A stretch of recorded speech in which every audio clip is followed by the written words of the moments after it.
Você já parou para pensar por que você vive do jeito que você vive? Por que você faz as coisas que você faz? Por que você reage da maneira como você reage? Todos nós temos os nossos padrões de comportamento, os nossos vícios, as nossas manias, que vêm das nossas famílias, vêm do meio em que a gente vive, da escola, da religião, dos mais diversos lugares. Todos nós temos.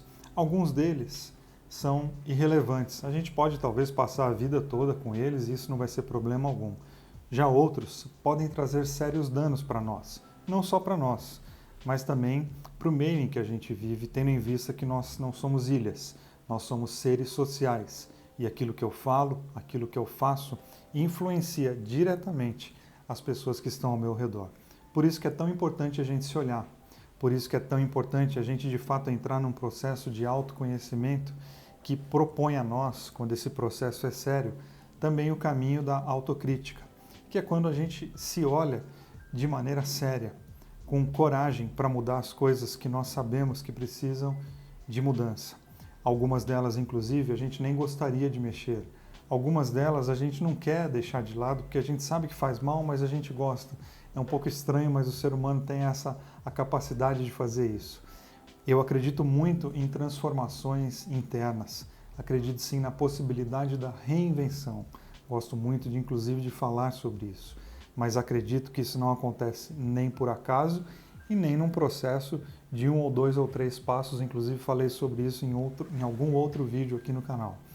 Mas eu acredito sim na capacidade do ser humano de se olhar, de fazer uma autocrítica séria e também pedagógica, construtiva, que vai levá-lo a uma nova dimensão, a um novo nível de existência. Eu gosto muito de uma frase do Freud que diz assim: olhe para dentro, para suas profundezas, aprenda primeiro a se conhecer. Olhar para dentro, para suas profundezas. É tarefa séria, é tarefa de gente que está de fato comprometido, comprometida a viver uma vida melhor, a de fato assumir o script da própria história para viver dias mais bonitos e mais leves. Um dos passos mais difíceis para as nossas curas emocionais e para as nossas transformações é isso, algo que eu vou repetir aqui. Você identificar pontos que precisam de mudança e você admitir que precisa de mudança e você ter coragem de abrir mão de algumas coisas que você sabe que você precisa jogar fora. Alguns padrões que você sabe que precisam serem quebrados, interrompidos. Algumas coisas na nossa vida precisam de um basta. E ninguém pode dar um basta por nós. Nós estamos falando da nossa história e a gente precisa assumir o script, assumir o comando, o protagonismo da nossa vida. Você precisa mergulhar dentro de você, entender por que você faz o que você faz, admitir que algumas coisas são extremamente nocivas e decidir mudar. Eu assisti há muito tempo atrás um filme que gostei demais, um filme nacional, um filme brasileiro, chamado Abril Despedaçado. Fala sobre a história de duas famílias que estão há muito, muito tempo lutando por um pedaço de terra. E nessa luta, eles se matam, literalmente. Sempre o primogênito de uma família vinga o assassinato e o primogênito da outra família vinga o assassinato e eles estão num ciclo de destruição em nome de um pedaço de terra. É um padrão, algumas pessoas estão matando uns aos outros sem saber por quê.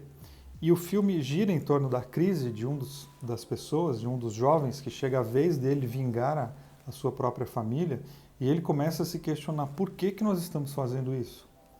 Que hora que nós invertemos a prioridade ao ponto de um pedaço de terra ser mais importante do que as pessoas? Por que nós fazemos o que nós fazemos? Ou seja, estou usando o exemplo desse filme, que eu achei muito interessante, porque fala desses ciclos e padrões, dessa mania nossa de fazer coisas que a gente nem sabe.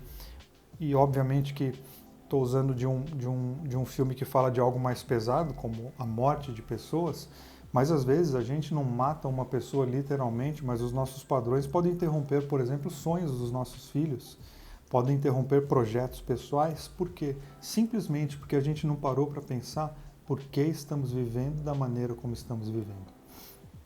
E aí caímos no erro de sempre projetar para alguém, e às vezes alguém lá do passado, não, eu sou assim porque meu avô fez isso, eu sou assim porque os meus pais não sei o que lá.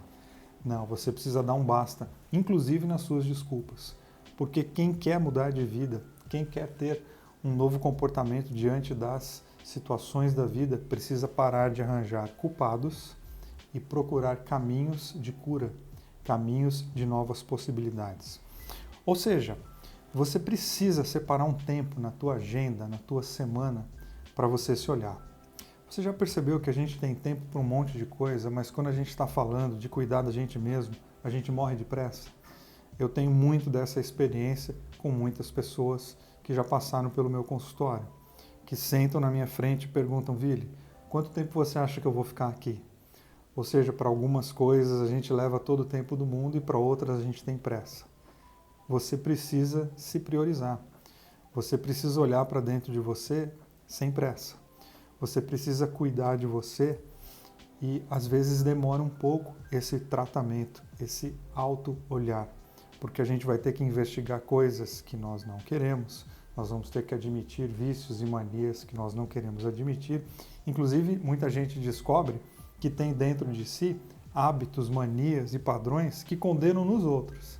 Mas aí quando descobre dentro de si, corre, disfarça e corre da terapia e foge da conversa.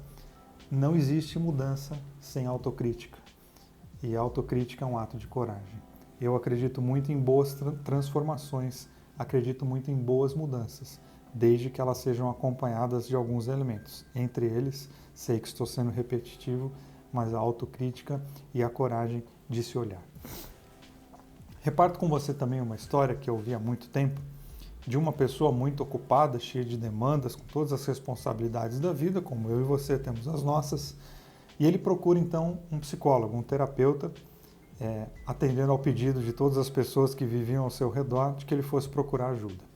E ele foi então até o terapeuta, relatou a sua situação, relatou como era o seu dia a dia, como é que era a sua vida, e o terapeuta ouviu pacientemente tudo aquilo e no final deu para ele uma lição de casa. Que ele nos próximos 15 dias, quando chegasse em casa, depois do trabalho, procurasse um lugar da casa mais tranquilo, um escritório, um canto de uma sala e ficasse ali, sozinho, analisando algumas questões da vida. E o homem assim fez, ou pelo menos ele achou que tinha feito. Todas as noites ele chegava, jantava, ia para um canto, colocava uma boa música, lia um bom livro e depois ia dormir.